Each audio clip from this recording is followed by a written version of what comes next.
ndudul atine Anoman kok oleh gampang men. Bareng Kesawa Sidi dituntun saka pertapan Kutarunggu, Anomane munyuke ora trima. Ngantos-atos lho nggih, ngantos-atos. Anoman sampun majeng wonten ing ajeng menika tegesipun Anoman sampun sagap mbetengi dhateng pun Begawan Kesawa Sidi. Oh, kula nyuwun pamit nggih, kula tak pados rokok riyin. Wonten pundi Panembahan? Oh, kula lenggah wonten mriki, wingking kula gajah Garuda ula, nek nganti kula ditlale. Napa mboten kacau? Nek dibanting ra ya remuk kula tak medaliyen nggih. Senggana, nggih sinuwun. Sesembahan kula sinuwun Prabu Karna Basusena. Ngopo kowe maju?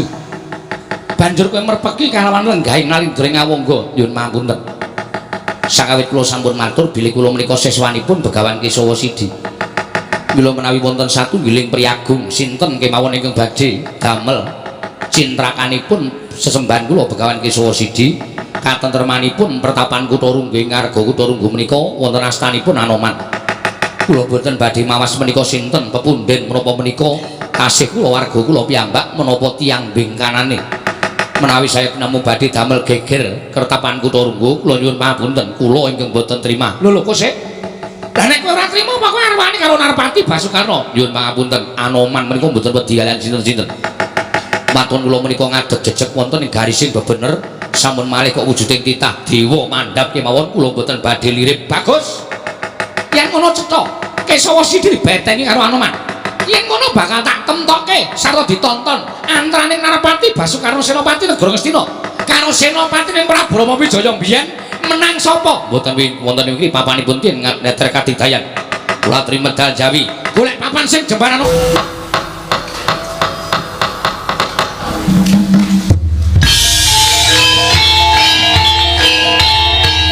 Dilanjutkan pagelaran wayang kulit semalam suntuk oleh Ki Dalang Sena Nugroho. Selamat menyaksikan.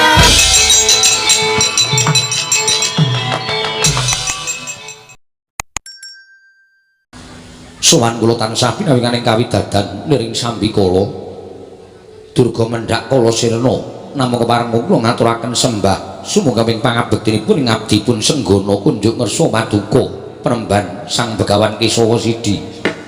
Ya Anoman wis ndak tampa akarya bombong penggaliku ora liwat pangestu Kutampanana. Anoman kula pun dinggo jimat paripih dayana ing kasantosan paring pangestu paduka Penemban amawakana kabagyaning gesang kula Penemban Senggana. Iya apa dene Gajah Setu Banda padha prayogakna nggone ngadhep ana ing pertapan Kutarunggu Gajah Setu Banda tansah pinanganing kawidadan nering Sambikala sawanipun ing abdipun Setu Banda Penemban namung kepareng bekti kula kunjuk. Ya Setu Banda ndak tampa gawe bombong penggaliku ora liwat pangestu ning Kesawa Sidi Tampanana. Kula pun dinggo jimat paripih dayana ing kasantosan Penemban prayogakna nggone ngadhep ana ing pertapan kene Setu Banda sampun boten kirang prayagi pisanipun ing abdipun Setu Banda Garuda Mahambira prayogakna nggone ngadhep ana ing pertapan Kutarunggu. Niki Penemban boten kirang prayagi anggen kula ngabyan loro namung kepareng kula ngaturaken sembah sumangga ing pangabektinipun ing abdipun Mahambira kunjuk ngersa paduka Penemban wis ndak omah karya bombong penggaliku ora liwat pangestu Kutampanana. Kula pun dinggo jimat dayana ing kasantosan Penemban mugi pangestu padukan dayana dhateng gesangipun ingkang abdipun Garuda Mahambira. Apa dene naga kuwira padha prayogakna nggone ngadhep ning pertapan Kutarunggu naga kuwira. Lho niki Penemban boten kirang mriki pisawan kula namung kepareng kula ngaturaken sembah sumangga ping pangabektinipun ing abdipun naga kuwira kunjuk ngersa paduka Penemban. Ya wis ndak tampa ora liwat pangestu Kutampanana naga kuwira. Kula pun dinggo jimat paripih dayana ing kasantosan Penemban kaprayogakna anggone ngadhep lan tak suwuni tulung tantanan sangganing para cantrik manguyu jejanggan ing padha mangarsama ana ing pertapan Kutarunggu dina samengko.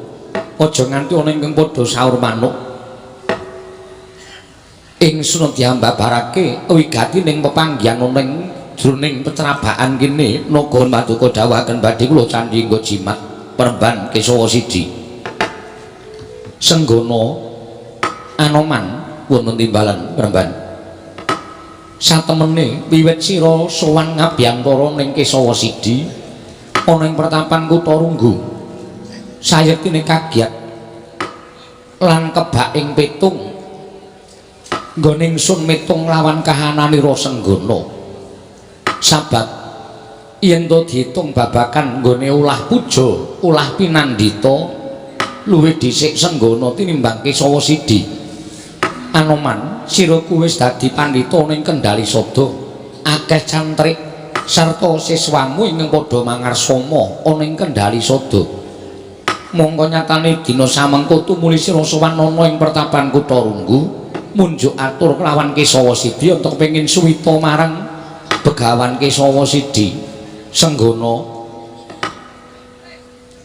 aku iki pandhita gunung, aku iki pandhita paredeng. Ora duwe ngelmu ingkang migunani tumraping sira, ndak kira luwih akeh ngelmu kapandhitaning Senggana tinimbangane Kesawa Sidi. Nanging sabab apa dene sira kabyantara sarta cumandha ana ing Kutha Runggu angabdekake kelawan badanmu minangka dadi cantrik ana ing Kutha Runggu. Senggana, aku ora duwe ngelmu guna kasantikan sarta guna kaprawiran. Ngelmu ning Kesawa Sidi ya mung melmu ingkang cethek-cethek wae, nanging apa ta ingkang mbok ulari sarta mbok upadi. Dene sira ngabyantara sarta madheg siswa ning Kutha Runggu Senggana. Nyuwun sewu kalpatanipun ngabdi Tadawadana Pramban. Estunipun menawi saking pangertosipun ingkang ngabdipun Senggana, jero lan cetheke ngelmu menika mboten katandha wonten pundi cumandha ing Sang Wiku Debya. Nadyan sing andika Pramban Kesawa Sidi menika mapan wonten ing Pardet, lenggah wonten ing pertapan Kutha Runggu, lenggah wonten ing lenggahing ngarga Kutha Runggu. Nanging kula pitados paduka Pramban tartemtu anggadhahi ngelmu ingkang sakmangke saged migunani tumrap gesangipun Senggana.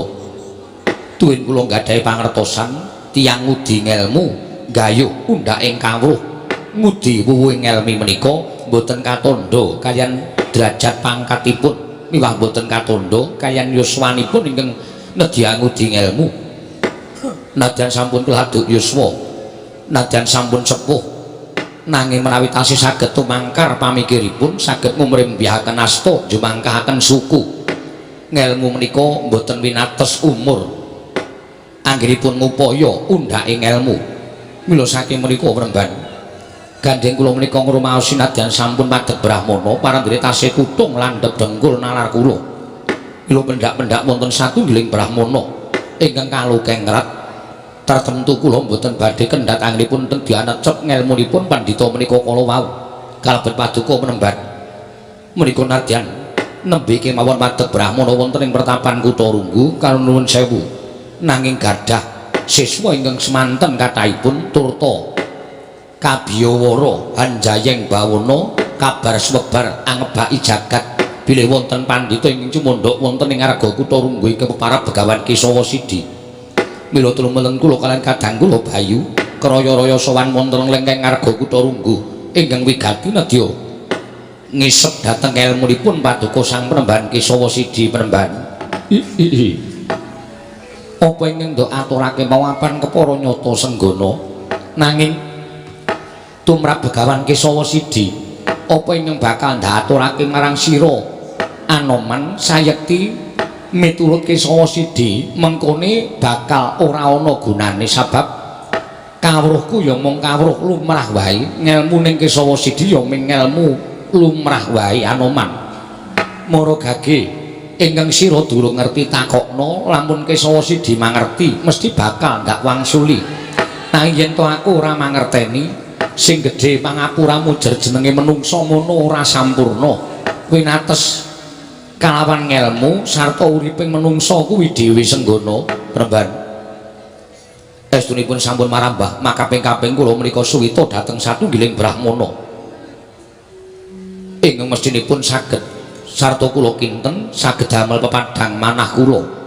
Lire kepiye dene sira matur ingkang kaya mengkono krana ingkang sapriki dereng wonten satunggiling brahmana ingkang saged narbuka dhateng pepeteng ing manah kula. Apa ta ingkang ginebeng ana jroning penggalihmu Anoman? Penemban kula menika sampun gesang pinten-pinten abad laminipun wiwit kula nderekaken Sang Marteng Jagat Prabu Rama Wijaya ngantos sakmangke sampun pindah alam wondene sakmangke kula nderekaken dhateng pepundhen kula para Pandhawa. Penemban sampun boten saged dipun netang wilanganipun umuripun ing abdipun Anoman. Bebasanipun kula menika sampun kewawaken nyawang gelaring jagat. Kula sampun kewaregen nyawang dhateng tingkah lampahipun titah ingkang gemelar wonten ing Janaloka. Ingkang kula ajab boten sanes kejawi namung benjang menapa kula menika saged pinanggih kalian kasuwargan kita lan benjang menapa kula menika saged pinanggih kalian Gusti kula ingkang nitahaken dhateng ing abdipun Anoman menika.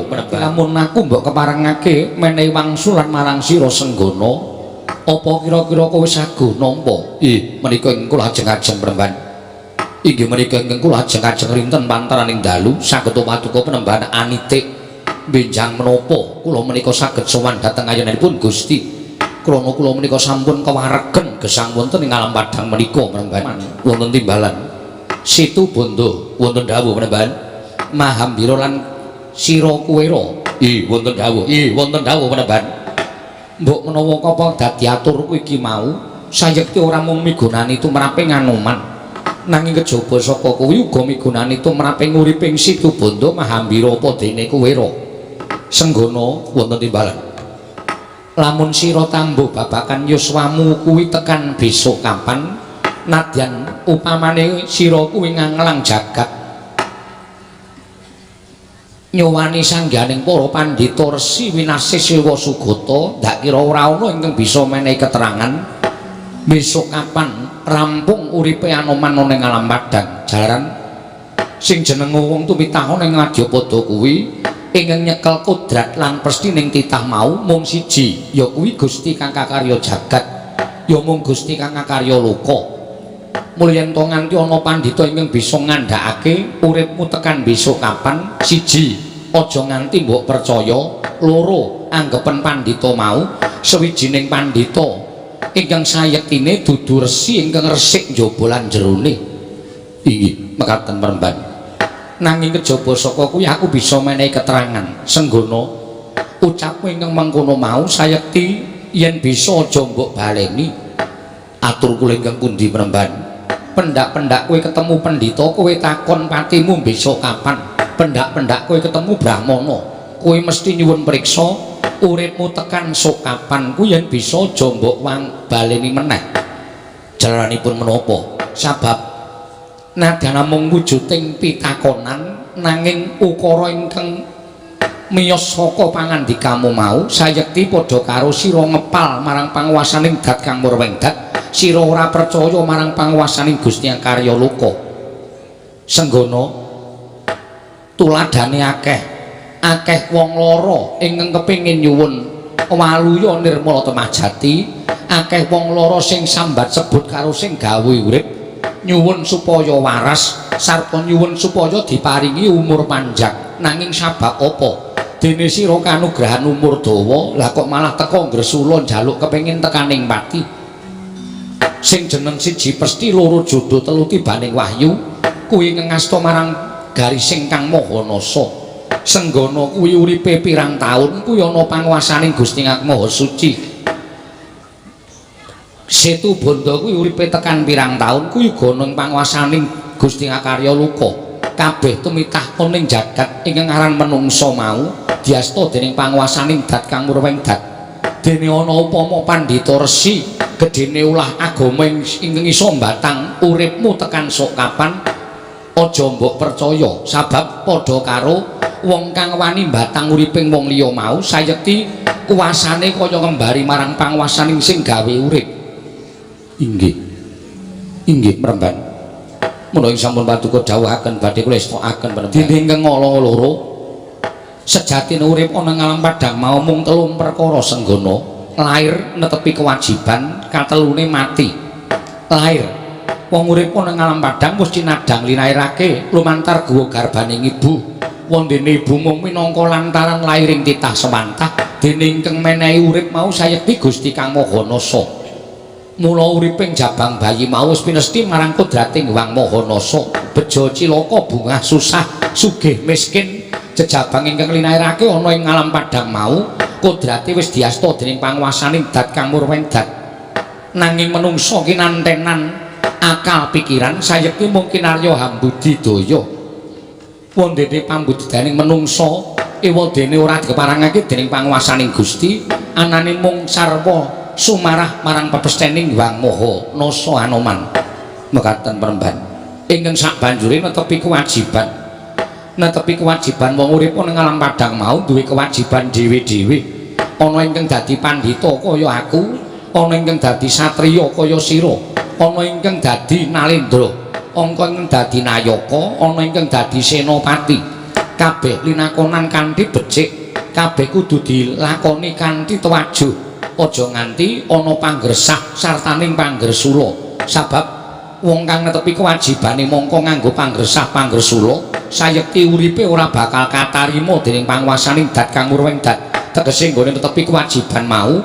mung muspra tanpa guna ora ana undu-unduane wekasane bakal katabetan watak ala mula yen dadi nalendra ora netepi kewajibane minangka nalendra ingkang becik kakean panggresah-panggresula wekasan katabetan watak ala dadi nalendra ya nalendra ingkang ngangkara murka dadi nayaka yen ta ora duwe rasa sabar tansah gresah-gresula atine wekasan dadi nayaka ingkang ora apik tundhone mung bakal meres marang uriping para kawula mekaten peremban ya semono uga sira dadi senopati wis sira lakoni kanthi tuwajuh nalika nyenopatening Prabu Rama Wijaya nanging dina iki ana ing alam iki senggana didadekke pandhita ana ing kendali sada mula lakonana jiwaning brahmana mau kanthi tuntas percaya marang aku yen to wis rampung kewajibanmu mesti bakal ngenteni mangsa kala iki wis ditetepake dening panguwasaning Gusti sira bakal manjing alam kelanggengan nanging kapan to manjing alam kelanggengan kabeh mau diasta dening panguwasaning dat kang murweng dat senggana inggih matur sembah nuwun peremban dene paduka sampun paring kepadang dhateng manah kula wiwit dinten sak mangke kula boten badhe anggadhang bincang menapa pejahipun senggana sabab menika wonten astanipun panguwasaning Gusti karya jagat pancen bener mengkono mula aja nganti aku ngandhakake sesuk kapan bakal tekaning patimu mengko yen to nganti ana ingkang udarasa kelawan Begawan kok Kesawa Sidikae ngerti patine Anoman apa Kesawa Sidikae ponakane sing gawe urip mula wong urip alam donya kuwi aja sok seneng ngarani dosa marang sak pepadane aja sok seneng batang marang sak pepadane mengko mundhak ora prayoga kedadeane inggih contone ngene upama sira nindakake sewiji-wiji terus diarani dosa kelawan kanca kancamu sayekti kabeh mau aja mbok percaya sabab bebener ingkang sejati ingkang gumlaron ing jagat ngono bener tumraping sing gawe urip wontene bener mau sejatine ana telu bener tumrap awake dhewe bener tumrap bebayan bener manjing bener sing sejati bener awake dhewe kuwi ora gagas kiwa tengen waton kasembatan kang ndak gayuh waton kasembatan seneng atine kuwi bener tumrap awake dhewe wontene bener tumrap bebayan kuwi owah gingsir saiki iya sesuk ora saiki ora sesuk bisa iya wontene bener ingkang ora bisa dinyang kuwi mung bener sejati bener tumrap panguwasaning Gusti karya jagat mula apa ingkang mbok tindake apa wae pasrahna marang sing gawe urip perkara bener lan luput dimen Gusti ingkang paring bebener lan kaluputan aja sak pepadaning titah matur sembah nuwun tanpa pepindhan peremban tumunten padang paningal kula sasampuning kula midhangan sabda pangandika paduka peremban nggih peremban kula ugi mekaten katingal kadulu mampeng panci peteng kepapak obor sastra manahipun ing abdipun Situbanda semantun ugi kula peremban mugi sedaya pangandika paduka saged dados cecala obor lampah kula anggenipun apaki gesang salajengipun ya Anoman Situbanda lan Mahambira ora ketamung sethithik pangandikan ingsun sayekti muga-muga bisa dadi cecala obor kang dadi ati kita ngendang pepeteng lho iki mekaten peremban ya mung mangsa kala iki sawetara kok rada ora jenak nggonku lenggah ana ing pecrabaan kaya ana sasmita ingkang ora prayoga. Dina iki bakal ana apa? Aku ora wani narbuka nanging sayekti Kesawa Sidi bakal nampa coba saka panguwasaning Dat Kamurweng Dat Senggana sing manahipun ingkang abdi pun Kesawa Sidi wonten satunggiling priyagung ingkang pareng tedhak wonten ing pertapan Kutha Runggu. Sinuwun menawi dipun keparengaken kula nupriksa dhateng Paduka Gusti kula ingkang sinuwun panjenengan menika nalindra saking pundi sinten jejulukipun? Ya jagat pangestu kono wayapura jagat. Mara coba aku tak takon dhisik karo kaya apa kowe ingkang peparab Begawan Kesawa Sidi kasinggihan mekaten. Kula ingkang cumandhak wonten ing pertapan Kutha Runggu wondene kula menika ingkang namipun Kesawa Sidi sinuwun. Lah dalah Bawadana enten dawuh menika ingkang namipun Kesawa Sidi. Oh, wis ora karo-karuan jebul iki to sing jeneng Kasidi. Kesawa Sidi. Ah, nggih Kesawa Sidi. Lho. Lah pancen bener apa kan dadi kondange nganti tekan jagat negara Ngastina. Mula, Ger, cantrik-cantrik kula menika kathah ingkang sami medal saking paguron Sukalima tumunten mlebet wonten ing paguron Kutha Runggu. Satemah kula kathah kecalan cantrik-cantrik kula. Malah sakmenika kula tonton jebul mboten namung jamak lumrahing manungsa. Kesawa Sidi wonten dawuh penemban. Janjane iki pertapan pambira loka. Liripun Paduka paring dawuh mekaten. Iki malah kabeh para kewan mapan ana ing kene gajahe ana, munyuk-munyuk ana. Sasat kewan apa-apa ana. Ya mung pengin prawon wae ora sida ana. Ingkang boten wonten setunggal. Menapa, Nger?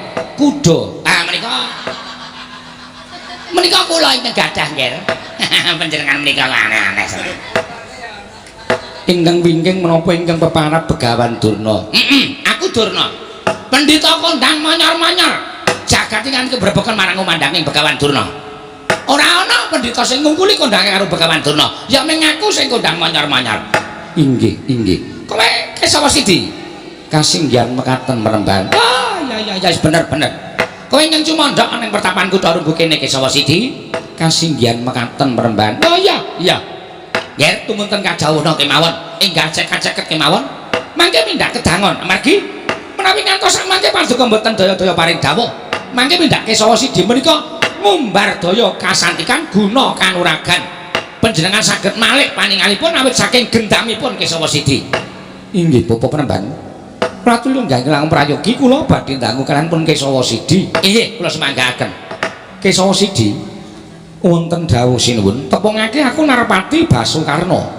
Oh panjenengan ingkang jejuluk Prabu Karna Basusena. Ya pancen bener mengkono. Lan sumurupa prataku ana ing Kutha Runggu kene sayekti diutus dening Nyai Prabu Duryudana. Ngerti yo?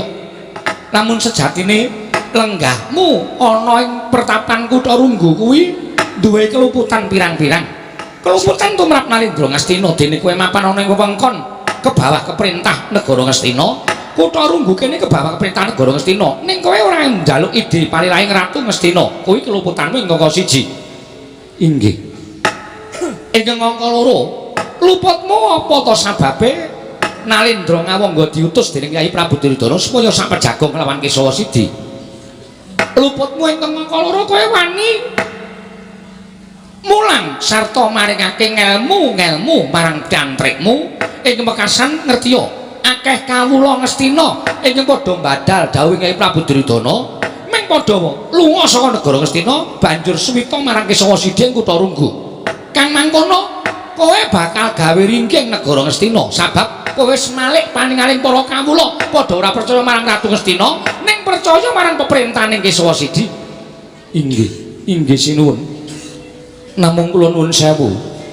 Niat kula mboten badhe damel risak negari Ngastina, naming amedhar dhateng ngelmu, mbok menawi ngelmu kula menika saged migunani tumraping para kawula. Migunani tumraping gesangipun para kawula negari Ngastina. Kosek kowe aja ngawur. Para kawula negara Ngastina kuwi uripe wis tak tuntun, wis manut karo pangrahing Begawan Durna. Ngelmuning Begawan Durna uga isa kinaya tuntunan tumrap uriping kawula negara Ngastina. Lah kok dadi kowe pendhita wingi sore arep lanyo-lanyo?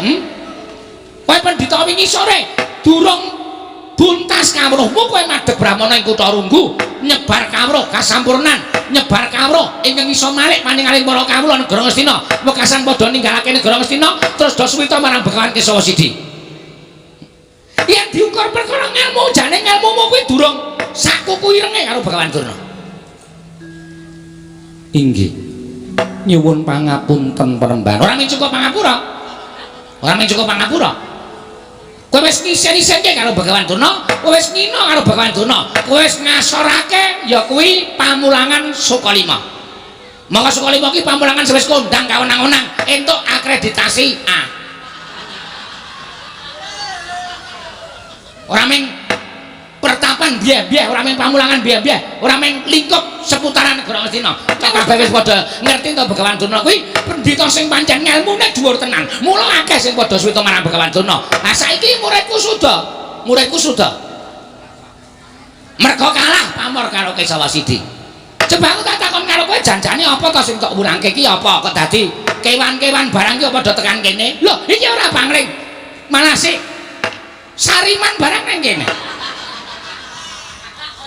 nuwun sewu Panembahan kula pun Anoman Anoman lah ya ora lali kok ya man inggih bekti kula kunjuk Panembahan tak tampa ngapa kowe Anoman nang kene iya suwita Begawan Kesawa Sidi ya jenenge munyuk ki wong bento goblok liripun kados pundi kowe iki wis dadi pendhita to kowe iki wis dadi pendhita wis diakoni dening donya yen to pendhita Kendari Sada kuwi Begawan Anoman apa kurang ilmumu apa kurang kawruhmu kok kowe dadak suwita marang pendhita gunung ana ing kutha Runggu kaya ngene iki lah nek kowe iki kurang ilmu kowe iki kurang kawruh mbok ya sowaning Sukalima kowe njaluk kawruh apa mesti bakal tak paringi ora usah dadak kowe suwita ning kutha Runggu pendhita gunung mongko sekolahane wis kaya ngene kahanane sing arep tak goleki apa ngelmu kawruh kasampurnan guna kasantikan tapaking kontol nglayang asmara dana asmara tantra asmara gati kabeh aku duwe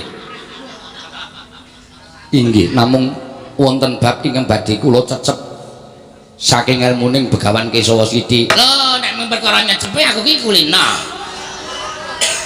kowe nyecep ilmu apa mesti bakal tak paringi cecepen Begawan Durna cecepen nganti tuntas inggih mangke menawi sampun purna suwita Begawan Kesawa Sidi badhe suwita Begawan Durna wonten ngelmu ingkang badhe kula suwuni ngelmu apa kula menika nadyan wujud satu kewan ning sesaminipun satu kewan kula menika mboten saged damel jinak satu kewan menika Begawan Durna kok saged kempal kalian satu kewan menika ajinipun menapa ngece kowe ya ngece ukaramu ki menghina mangina hah ora apik omongan kaya ngono kuwi wis siji mesti loro jodoh telu tibaning wahyu kuwi wis mesti marang garis sing dhewe-dhewe perkara aku arep cedak karo jaran arep cedak karo wedhus arep cedak karo kebo kuwi sakarepku dudu perkaramu lho kula menika nyuwun prisa kok malah duka nesu wae wong kowe iki ngenani atiku kok tembungmu kaya dene bodro lungek ning temancep ana ati ning Begawan Durna buku Panembahan mangke riyen nggih lho kok mboten kepenak ati kula dunekke Anoman dumewe suwita karo Begawan Kesawa Sidi ndur ndakmu ilmu apa Anoman nggih kula mboten betah mameraken ndake ilmunipun ing abdipun Anoman mila sak mangke kula nyuwun sewu monggo dipun terasaken ilmu rembagan kalian guru kula Begawan Kesawa Sidi amargi kula sampun saged dados cantrikipun mila kula gisagah ambedengi dhateng kawilujenganipun Begawan Kesawa Sidi ngantos-antos lho nggih sajaipun wujudipun gajah garuda lan naga menika kala wau ringkahipun Anoman awit kula menika mireng kabar Anoman menika gadhahi kadang tunggal bayu mekaten merban nggih menika mboten pangling menika gajah Setu Banda menika gajah Setu Banda saking Jawa Timur Setu Banda saking Jawa Timur mboten menika saking Gunung Candramuka Gunung Candramuka Garuda Mahambira Garuda menika ugi kadangipun tunggal bayu pun Begawan Anoman terus naga Kuwera menika ugi tunggal bayu kan mekaten mangke prawi ngantos wonten menapa-menapa tentunipun menika nyebadhe ambetengi dhateng Begawan Kesawa Sidi Panembahan wonten dawuh sinuwun mula apa iki wis dak kandhake marang sira Panembahan mau sayekti dadi kluputaning Panembahan Kesawa Sidi nggone mapan ana ing kutha Runggu supaya kowe ora enggal-enggal ditundung saka pertapan Kutarunggu saka lengkeng Arga Kutarunggu ana panyuning utawa dawuhing Kyai Prabu Duryudana ingkang mbok pinangkani ingkang kudu mbok aturake kula kedah ngaturaken menapa sinuwun menapa ing saged kula ngaturaken kanthi ikhlas waton kula kaparingan inggih menika palilah mapan wonten ing Arga Kutarunggu mriki sinuwun ujaring akeh padha nyebutake yen to bakal ana tumurun ing kanugrahan ing mapan ana ing Arga Kutarunggu ana ing pertapan Kutarunggu lumantar Begawan Kesawa Sidhi wonten ing kanugrahan makmana sinebut kanugrahan ya kuwi Wahyu Makutha Rama mula praptaku yen to kepengin entuk pangaksama saka Kyai Prabu Duryudana Makutha Rama paringna marang aku wenehna marang aku bakal tak aturake marang Kyai Prabu Duryudana anjen kowe ora ngaturake wujuding Wahyu Makutha Rama aja kelakon dosa dina iki uga kowe bakal tak jodak saka pertapan Kutarunggu kene Peremban Kesawa Sidhi ayo wenehna Wahyu Makutha Rama wenehna janjane apa to Wahyu Makutha Rama ki janjane werdine apa lan kekuwatane apa Wahyu Makutha Rama menawi paduka menika pandhita tartemtu saged mbatang Wahyu Makutha Rama oh kowe nyepelekke aku kowe ha nyepelekke aku ya mung aku durung bloko wae apa to sing disebut Wahyu Makutha Rama kaya ngono kuwi iso ditonton saka ukarane kok Makutha kuwi wis mujudake ageman ana ing mestaka kuwi Makutha Rama ki bapak dadi Makutha Rama ki agemane ora precis blangkon dadi kowe wing tukang blangkon paneno ayo gawekno aku ukurane 59 Makutha Rama kuwi apa gake nek kowe ora gelem bloko anak Prabu Ngawangga ingkang sayekti bakal nyingkirake adepmu ning pertapan Kutarunggu kowe kudu lunga saka pertapan Kutarunggu guys ndudul atine Anoman kok le gampang men bareng Kesawa Sidhi dituntun saka pertapan Kutarunggu Anomane munyuke ora trima ngantos atos lho nggih ngantos atos Anoman sampun majeng wonten ing ajeng menika tegesipun Anoman sampun sagap meteni dhateng pun Begawan Kesawa Sidhi oh kula nyuwun pamit nggih kula tak pados rokok riyin wonten pundi Peremban oh kula lenggah wonten mriki wingi kula gajah Garuda ula nek nganti kula ditlale napa mboten kaco nek dibanteng ra ya remuk kula tak medalien nggih Senggana nggih sinuwun sesembahan kula sinuwun Prabu Karna Basusena ngopo kowe maju banjur kowe merpeki kalawan lenggahing nalindring Ngawangga nyuwun pangapunten sakawit kula sampun matur bilih kula menika siswanipun Begawan Kesawa Sidhi mila menawi wonten satunggiling priyagung sinten kemawon ingkang badhe damel cintrakanipun sesembahan kula Begawan Kesawa Sidhi katentremanipun pertapan Kutarunggu ing Arga Kutarunggu menika wonten astanipun Anoman kula boten badhe mawas menika sinten pepundhen menapa menika kasih kula warga kula piyambak menapa tiyang bengkanane menawi saya namung badhe damel geger kertapan Kutarunggu kula nyuwun pangapunten kula ingkang boten trima lho kok sik lah nek kowe ora trima apa kowe arep wani karo Narpati Basukarna nyuwun pangapunten Anoman menika mboten wedi kaliyan sinten-sinten matun kula menika ngadeg jejeg wonten ing garising bebener sampun malih kok wujuding titah dewa mandhap kemawon kula mboten badhe lirip bagus yen ngono cetha Kesawa Sidhi dibeteni karo Anoman yen ngono bakal tak temtokke sarta ditonton antaraning Narpati Basukarna Senopati Negara Ngastina karo Senopati ning Prabu Rama Wijaya mbiyen menang sapa mboten wonten iki papanipun tiyang neter kadidayan kula trimedal Jawi golek papan sing jembaran sing gedhe pangapuramu lamun aku bakal nyurasa apa kang mbok tindakake nggih para paduka Penemban menawi kula kadhak wilepat monggo kula aturi paring pangandikan bilih kula nandhang kalepatan nanging kula aturi nedahaken lan kula aturi nudingaken wonten pundi kalepatanipun Anoman Senggana sapa to sing ora ngerti lamun Anoman kuwi wong digdaya sapa sing ora ngerti lamun Senggana kuwi wong sekti kalintang jayaning perang tau tate mbedah negara sarta pinanggih kawan Dewi Sinta mongko bisa nganti ngobong negara Ngalengka ijen tanpa ruwang kabeh wong sak donya iki padha ngerti lamun Senggana kuwi gembong mangliawan senopati pilih tanding boboting yuda nyuwun pangapunten sampun kantos kesangeten anggenipun ngalembono dhateng kula Penemban lho kabeh mau kasunyatan Senggana ora kok jeneng aku ngalembono nanging kabeh mau kanthi dasar kasunyatan nanging caramu ingkang mengkene mau ingkang sayekti nyepelekake marang Kesawa Sidhi waduh Lajeng anggen kula nyepelekaken dhateng Paduka Penemban Kesawa Sidi menika mapan wonten ing pundi? Apa aku wis dawuh nglawang sira? Lamun tak dawuhi supaya mangsuli kalawan Narpati Ngawangga. Apa wis katon yen to Kesawa Sidi bakal kalah karo Narpati Ngawangga? Apa wis katon yen to aku wedi kalawan Narpati Ngawangga? Katone durung. Merga perkara iki mau isih iso tak rembug sarana, rembug bedamen, tegese aja nganti dadi ajanging pasulayan. Nanging durung nampa dawuh Kesawa Sidi teka kowe sumalana mangsuli marang apa kang dadi ngendikaning Prabu Karna. Satemah dadi ajanging pasulayan senggana sira ngremehake marang Kesawa Sidi, ngremehake marang adeking guru. Nyuwun pangapunten sewu kalepatan Diagung Pangaksami. Kang mangkono pitukana mung siji, pitumbasipun menapa? Apa ingkang wis mbok ucapake kudu sira lakoni, tegesipun kudu wani adu arep karo Basukarna. Lho niki ngestakaken dawuh. Menawi namung menika ingkang dados pangandika Paduka Penemban Kesawa Sidi dinten sak mangke badhe kula ketingalaken anggen kula ambetengi dhateng Sugeng Paduka. Mila kelelana kula nyuwun pamit madhal pasilan badhe mapakaken kridanipun Narpati Basukarna. Senggana sing jeneng napaki keridane aja pisan-pisan sira jirih getih wedi mati. Tegese aja nganti tumindak ingkang singlar saka tataning para senopati. Aja nganti singlar saka jiwaning senopati. Yen nganti singlar saka jiwaning senopati, aja takon dosa. Aku dhewe ingkang bakal matrapi pidana kelawan sira Anoman. Mriki ngestakaken dawuh. Sedaya badhe kula tamengi Jojo, mboten nedya kula tamengi gigir Penemban nyuwun tambahi pangestu madhal pasilan. Ora ana ingkang bisa ndudut atiku. Lah kok iki jebul ana wujuding pertapan ingkang kekuwunge sundul ngawiyat. Nganti bisa kakarya srana nggonku sowan marang panjenengane Sang Pinandhita. Penemban,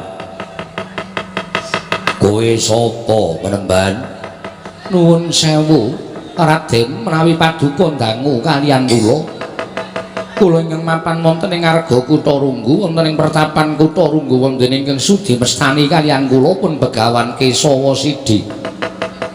Menawi boten pangling jengandika Raden Kumbakarna, waladal pancen wasis lantip panggrahi tamu.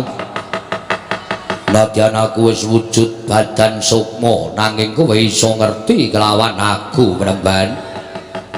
Nyatanipun dening keparengipun Gusti dipun keparengaken mekaten Raden wonten menapa teka katingal bingung bingleng kenganglangan penggalipun Raden Kumbakarna. Yo ora ndak tutup-tutupi. Panjen sawetara aku ninggal swarga pangerantunan. Ninggal kadangku tuwa ya kuwi Kakang Dasamuka ingkang dadi ratu ning swarga pangerantunan. Aku diapusi dening Kakang Dasamuka yen to swarga pangerantunan kuwi swarga. Nanging jebul nyatane kono papaning para sukma ingkang durung katarima sawaning ngersaning Gusti. Sartane ngenteni dina akhir ingkang bakal tinampa dening panguwasaning Dat Kang Murwengdan. Tumuli aku ninggal ya kuwi tawang gantungan ya swarga pangerantunan. Ingkang wigati aku bakal golek swarga sejati Penemban, nanging kaya ngapa bingunge atiku. Bareng aku ninggal tawang gantungan niat golek kaswargan sejati, lah kok peteng dedet paningalku kaya ora weruh kiblat, kaya ora weruh dalan nggonku bakal sowan ngersaning Gusti. Kaya ora entuk dalan nggonku bakal ngadhep ana ngersaning Gusti Ingkang Maha Nasa. Penemban iki dayane apa? Nuwun sewu Raden. Kula nuwun sewu. Embanipun tiyang ingkang gadhahi utang kedah nyaur langkung rumiyin. Tiyang ingkang gadhahi sambutan kedah mangsulaken langkung rumiyin. Lho, Gusik, apa sababe tembungmu kok kaya ngono? Inggih. Amargi jengandika Raden menika tasih gadah sambutan nalika gesang wonten ing Madyapada. Kok aku isih duwe siliyan nalika urip ana ing jagat, tegesipun anggen paduka badhe sowan ngersanipun Gusti menika dereng sampurna. Kesawa Sidi wonten dawuh mbok menawa wong sak jagat kuwi ngerti kabeh nggonku mbelani negara Ngalengka ora kok duwe niat aku mbelani Angkara murkaning Kakang Dasamuka ning aku mbelani bumi kelahiranku mbelani bumi wutah getihku mbelani negara Ngalengka nalika aku perang tanding karo wadya balaning Prabu Rama Wijaya ceceking atiku ora duwe niat aku mbelani Angkara murkaning Kakang Dasamuka menika sedaya sampun sami priksa inggih krana mekaten menika jengandika Raden Kumbakarna wekasan mujudaken satunggiling kaca benggala satriya ingkang kedah tinulat sinudar desana dening para satriya ingkang gumelar wonten ing jagat namung nuwun sewu gesangipun jengandika Raden menika kirang sampurna uripku sing kurang sampurna mapan ana ngendi panjenengan nilar jiwaning kasatriyan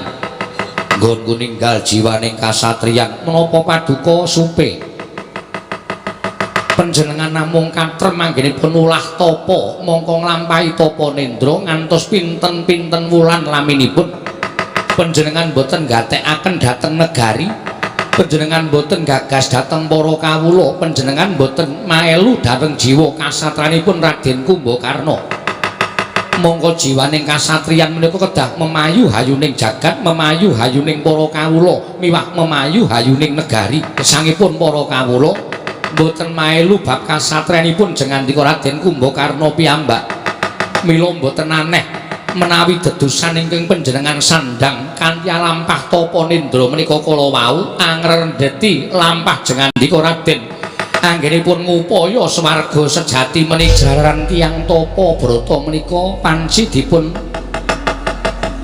kedahaken dening panguwasaning Gusti jalaran menika resik jiwa lan raga namung nuwun sewu saking remenipun anggenipun tapa samilar dhateng kewajiban menika ugi mujudaken satunggiling dedosan mila menika ingkang tansah anyandung ngrimpet dhateng tindakipun Raden Kumbakarna anggenipun badhe anggayuh swarga sejati.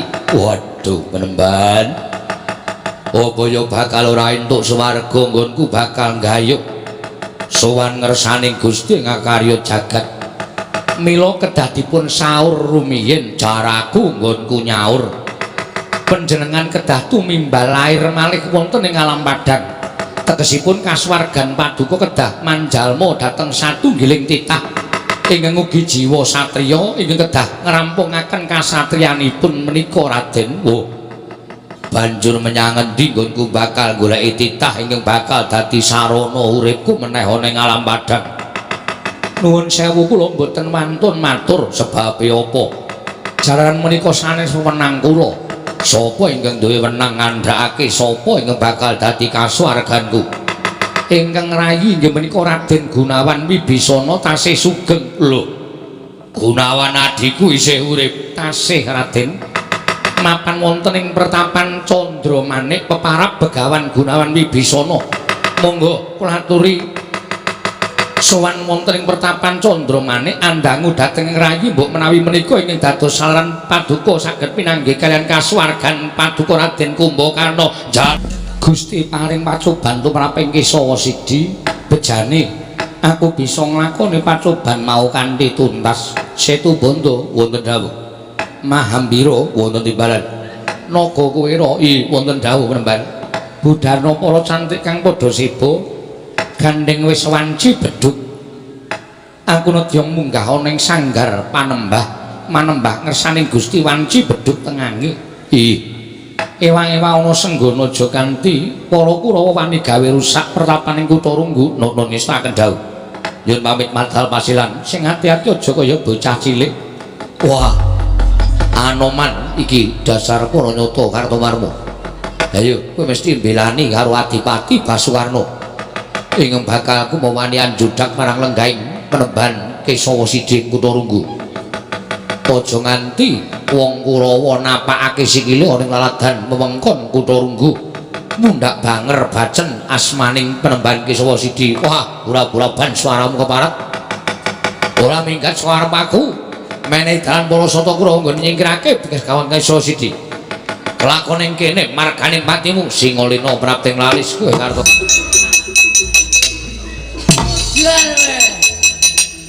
mati gajah elek modal.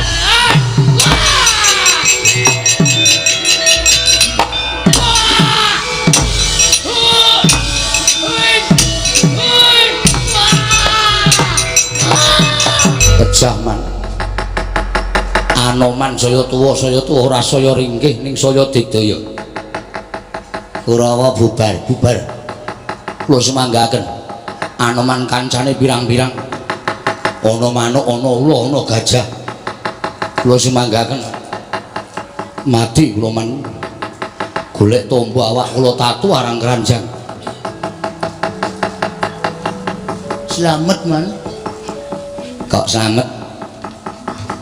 Kula maju lek kae ajeng mungcuh Anoman.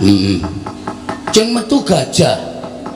Gajah kula tonyo lha apa-apa kula diajal, didak, digadeng, ditralik.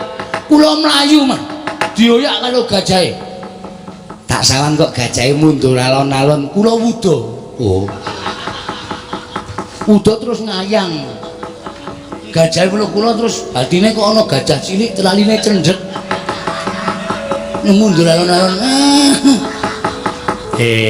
ya akal iki tegese Nggih. Nek mboten ngoten iso modal tenan kula muncul gajah gedene cemono e. kok gajahe ora batin ya. Gajah cilik kok brengoseng ngene. Nek batin tak digadeng ndasmu to. Ya ora ono ya gajah kok blingojen lho. Ngene kok sampean iku meno-meno pikirane cing ula-ula lho. Iya. Anak Prabu Basukarno kados pundi nggih? Paman kula terus minggah. Kula nyambak paman.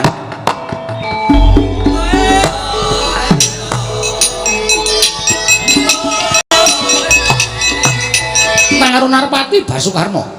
Yen tak ladeni mung Dedawa Wirang. Sarta ora urung mung Dedawa wektu. Kang mangkono ora bakal lakon kasembadan aku iso nyuwun wahyu Makutha Rama kelawan Begawan Kesawa Sidi. Mongko wis adreng dono lan wis cetha ucape Kesawa Sidi ora bakal maringake wahyu marang Narendra Ngastina. Senggono aku ora ndek perkara karo kowe. Nanging aku duwe perkara karo Kesawa Sidi gandeng sesembahmu wis ajake ngias karo wong Astina. Paripaksa aku kudu negeri Kesawa Sidi tak clorong Kyai Kunto saka kene ora tigas janggane Soekarno. Nalindra licik jirih getih wedi mati ora ngadepi marang Anoman nanging kowe nglepaske pusakamu Kyai Kunto tok nerake marang Begawan Kesawa Sidi. Dikira aku ora iso nyelametake marang sugenging pendhita Begawan Kesawa Sidi tak semonten menapa nggih. Kok jelih-jelih kados lari alit. Waduh paman pejah kula paman. Pejah kula. Gesang kula sampun mboten wonten ginanipun. Lho mangkir miyen to? Panjenengan nglepasaken Kyai Kunto niat badhe merjaya dhateng pun Begawan Kesawa Sidi kula sumerep lho nggih. Inggih. Kyai Kunto lumarep kebat kaya kilat kesit pindha tatit sampun kula neraken wonten jangganipun Kesawa Sidi. Nanging mboten minten jebur Anoman langkung banter lampahipun tinimbang Kyai Kunto. Kyai Kunto dipun saut dening pun Anoman. Dipun beta paman mongko kula menawi kecaran Kyai Kunto menika sampun boten gadhahi kekiyatan pepes bayu kang kapes. Gesang kula sampun boten wonten ginanipun bebasan wastra. Lungset mungging samperan, sarah mungging lautan paman kula kedah kados nuto badhe mlampah sak puruk-puruk. Menawi kula boten pinanggih kaliyan pusaka kula lajeng ginanipun menapa kula gesang wonten ing alam padhang. Nggih. Ning sampun ngantos mupus ing pepesten kados mekaten. Kula nuwun sewu lho nggih, Kunto menika pusaka panjenengan mboten badhe ical saking asta panjenengan. Nanging nyatanipun dipun rebut dening Anoman. Inggih. Ning rak saged mbudidaya nyuwun dhateng panguwasaning Gusti supados sak mangke menika Kunto dipun konduraken wonten sanipun anak Prabu Karna. Nanging ngaten paman. Sak mangke ngaten kemawon, paman maturi kondur wonten Negari Astina. Sakurawanipun. Oh, lajeng kula mboten badhe wangsul wonten negari Kawangga menapa dene negari Astina menawi mboten sareng kaliyan Kyai Kunto. Lah anak Prabu Karna badhe tendak dhateng pundi? Kula badhe manjing telenging ngono badhe lampah tapa ngantos mangke wonten priyantun ingkang wantun saha sagah ngunduraken Kyai Kunto wonten ngasanipun ingkang putra Nyawangga. Oh ngaten inggih kula nyuwun pamit paman. Bisa warna Ih, wonten timbalan ngadhawuh menapa Rama Penemban? Ngantosan dadosaken kaget sotaning manahipun ingkang putra dene paduka miji dhateng wiswanipun ingkang putra pun bisa warna kuluk sayekti wis tanggap kelawan sasmita dene dina samengko tanpa tinimbalan sira bisa warna sowan ana ing pertapan Candramanik ndadekno pangertimu yo nggih yektine usawetara jeneng pun Rama mapan ana ing telenging pertapaning Candramanik nilenggal marang kamuktening Praja Ngalengka tumuli sira Atmat Jaku ingkang ndak dawuh supaya gumanti marang keprabaning pun Rama lenggah dampar ana ing negara Ngalengka ya winastan negara ing Singgela inggih apa ingkang wis pun Rama tindakake nalika pun Rama mangreh sagung para kawula negara ing Ngalengka kanthi adhedhasar nggunakno watak sama beda dana dendha lirik aja mbaku marang kapine nadyan wong liyan kebrayan nanging labuh tumraping negara paringana ganjaran ingkang sakmurwat nanging nadyan to kulit daging luwih-luwih kuwi kulawargamu dhewe mongko nandhang kaluputan tumraping negara ayu kongsi wigih ringa-ringa pinaringana pidendhan ingkang sakmurwat kelawan sak bobot apa ingkang wis dilakoni sarta keluputane. Nggih, menapa dawuh paduka Kanjeng Rama badhe kula estokaken Kanjeng Rama dene ingkang sabanjure ngerti ya kula sayekti apa to sababe dene pun Rama miji marang Piswanira bisa warna sabab wis temeka wahyaning mangsa kala titik lungguhan samengko wis ora suwe meneh jeneng para nggih anakku bocah bagus bisa warna bakal pepisahan kelawan wong tuwa ngerti ya apa ingkang gumlarana ing jagat kuwi sayekti ora ana ingkang langgeng apa ingkang dumadya ing jagat kuwi sayekti ora bakal dumadi sakteruse sabab kabeh mau mesti ana jalaran sarta sranane nggone padha pepisahan inggih Kanjeng Rama mula dina samengko tetepno pangestrimu menungko dadi nalindraning praja ing Singgelapura pun Rama nyuwun pamit pun Rama njaluk pamit marang Atmat Jaku bisa warna dina samengko surungen sarana puja sartaning donga tumraping wong atuwamu supaya bisa ngambah alam ingkang ndak karepake ya kuwi seda ingkang kanthi sampurna nggih Rama Penemban mboten nginten babar pisan bilih sowanipun ingkang putra wonten ing pertapan Candramanik samangke namung badhe nampi dawuh sabda pangandika Paduka Rama Penembaning kados mekaten Dung Rama ingkang putra tasih kepengin nampi pangudangipun Kanjeng Rama ingkang putra tasih kepengin nampi wewarah jengandika Rama Penemban supados saya kiyat anggen kula minangka dados saka gurunipun negaring Singgela mila sampun ngantos Paduka Rama Penemban paring dawuh ingkang mekaten tumunten sak mangke monggo Rama kula kanthi lenggah wonten ing negaring Singgela bisa warna iku wonten maring adhawuh siji pesti loro judul telu tibaning wahyu sayekti diasta dening panguwasaning dat kang murweng dat dinipun Rama wis ngerti marang sasmitaning dewa lamun pun Rama wis bakal manjing alam pepati sarta wis rampung kewajibaning pun Rama nggone netepi kewajiban ana ing jagat nggih aja ngungkuli marang panguwasaning para Jawata aja ngungkuli marang panguwasaning para dewa sayekti malah yen miturut pun Rama sira bisa warna mestine kudu bombong penggalihe kudu bombong atimu sabab sira Atmat Jaku bocah bagus pinaringan wong tuwa ingkang weruh kelawan dalaning pepati mongko ora ana siji ing antaraning loro ing antaraning telu wong kang pinaringan keluwihan kaya dene Kanjeng Rama dene wis weruh marang mangsa kala nggonipun Rama bakal sowan marang pangayonaning Gusti tetepno pangestimu bisa warna wis bola-bali tak kandhakake jagat iki satemene mung kanikmataning lahir ingkang padha dirasakake wong kang sesrawungan ana ing jagat aja kok sesrawungan selagining wong tuwa kelawan anak apa meneh ing antaraning wong lanang karo wong wadon ingkang wis resmekake minangka dadi garwa sayekti ora bakal iso langgeng gumlaraning jagat mangsa kalane mesti bakal pepisahan mula aja mbok keduni aja mbok getuni apa ingkang bakal linakonan dening ramamu Gunawan Wibisana, malah yen perlu sira besok kudu luwih ana tinimbang wong atuwamu, sira kudu luwih pinter, sira kudu luwih waskita tinimbang bapakmu ing Candramanik iki. Bisawarna pun Rama bisa tata-tata dhewe upacara kinarya srana nggih pun Rama bakal nggayuh kasampurnan sing luwih wigati gatekna kahananing Singgelapura, gatekna kahananing negara Singgelapura, jejeg lan doyonging negara Singgela ana ing astaning anakku Bisawarna. Inggih ngestaken dawuh Paduka Kanjeng Rama. Kundura nggih bali marang negaramu, aja mandheg tumuleh nggonira mlaku saka kene tekan negara Singgela.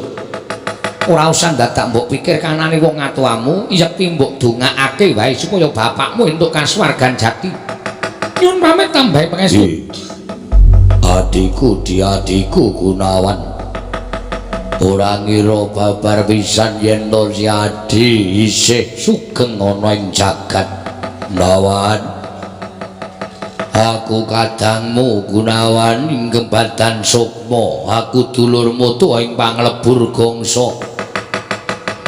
Aku sedulurmu ing panglebur gongso Kumbakarna. Gunawan, pernahno uripku iki piye Gunawan?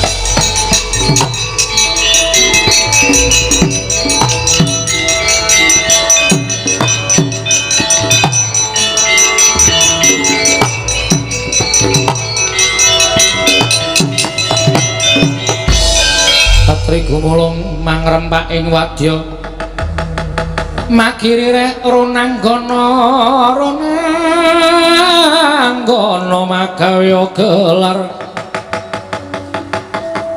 magawya gelar sinung jaladri kinarya momong.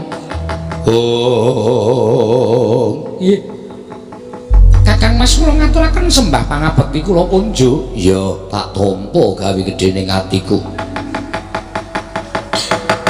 Sampun dangu anggen paduka lono ngideri jagat, estunipun kula sampun kraos. Namung dereng wonten wancing ing prayogi anggen kula badhe ngrawuhaken jengandika Kakang Mas. Merga saka pokale dulurmu tuwa Kakang Dasamuka nganti tetaunan nggonku mapan ana ing tawang gantungan, jebule kono dudu swarga ning papaning sukma ingkang ngenteni dina akhir. Nggone pinaringan kalodhangan sowan ngersaning sing gawe jagat. Mula aku tumuli ninggal tawang gantungan, ninggal Kakang Dasamuka golek swarga sejati. Gunawan, nalika semono aku ketemu karo Begawan Kesawa Sidi, paring dawuh kelawan aku bab-bab sing kudu ndak saur. Nalika aku urip ana ing alam padang kabeh wis ndak ngerteni. Pancen aku salah, pancen aku kleru. Uripku katrem nggonku nglakoni tapa brata, tapa nendra nganti pirang-pirang sasi suwene. Ora nate maelu marang negaraku, ora nate maelu marang kahanan kawula ngalengka, mongko aku kuwi satriyaning praja. Mula ora aneh yen to peteng dalan ingkang tumuju ning kasuwarganku, nanging saiki wis katon padhang liripun merga aku ketemu karo kowe. Lho mangke piye? Menawi namung pinanggih kayan kula kok lajeng ketingal padhang. Paningalipun Kakang Mas Kumbakarna menika dasaripun menapa? Gunawan, wonten dawuh.